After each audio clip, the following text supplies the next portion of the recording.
दोस्तों नमस्कार। संसद का सत्र, सिंदूर ऑपरेशन पे चर्चा और महादेव ऑपरेशन। दोस्तों इस वीडियो को ध्यान से सुनना और देखना, जानकारी सही लगे, समझ में आए तो इसको फॉलो करना, सब्सक्राइब करना। पहलगाम में जिन 25-26 लोगों को मारा गया, उसमें ये मानकर चला गया कि इंटेलिजेंस फेलियर है। ठीक है, हमारा इंटेलिजेंस फेलियर था, सिक्योरिटी फेलियर था, मरने वाले मारे गए, आतंकवादी भाग गए, आतंकवादियों की कोई जानकारी किसी को नहीं मिली। ठीक है, आज जैसे ही संसद सजती है, शोर शराबे के बीच संसद 1 घंटे के लिए स्थगित हो जाती है। अगला डेट टाइम दे दिया जाता है 1 बजे। संसद फिर 1 बजे सजती है और फिर शोर शराबे के बीच संसद का टाइम बढ़ा करके 2 बजे कर दिया जाता है। इधर जम्मू कश्मीर में फला इलाके में इंटेलिजेंस की सूचना मिलती है कि वहाँ कुछ आतंकवादी घिरे हुए हैं, मतलब आतंकवादी हैं। फिर अर्धसैनिक बल, पुलिस सभी हरकत में आती है।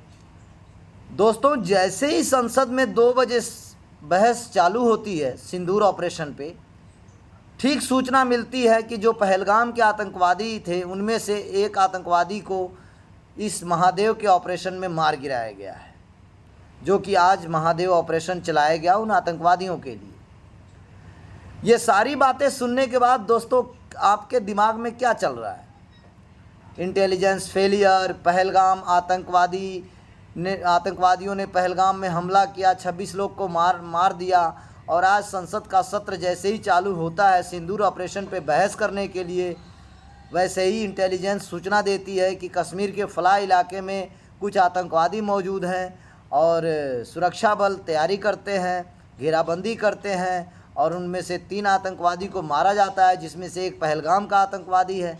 ये सब क्या है दोस्तों? ये सब का सब पूरा का पूरा साजिश है।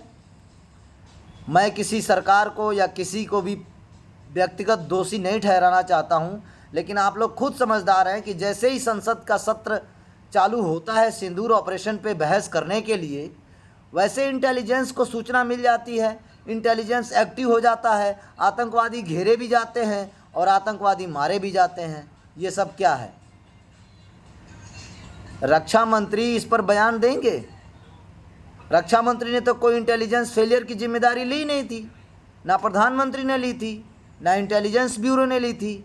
और आज महादेव ऑपरेशन जो चलाया गया आनन फानन में, और उसमें से रिपोर्ट ये निकल के आई कि सिंदूर ऑपरेशन पहलगाम में से जो आतंकवादी थे उनमें से एक को मार गिराया, उनमें से एक की पहचान हुई है।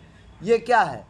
ये या तो सरकार देश को गुमराह कर रही है, या फिर कहीं ना कहीं हर चीज़ों में, हर साजिशों में सरकार का पूर्ण रूप से समर्थन है। पहलगाम हमला के बाद सिंदूर ऑपरेशन हुआ, जिसको देश ने देखा, भुगता, बॉर्डर एरिया के लोगों ने उससे जो उनकी क्षति हुई वो सब भी सामने आई। पाकिस्तान के साथ बिना शर्त के सीज फायर कर लिया गया। ट्रंप मामा ने अपना पूरा तेवर दिखाया, और आज वही आतंकवादी महादेव ऑपरेशन के तहत मार दिए जाते हैं।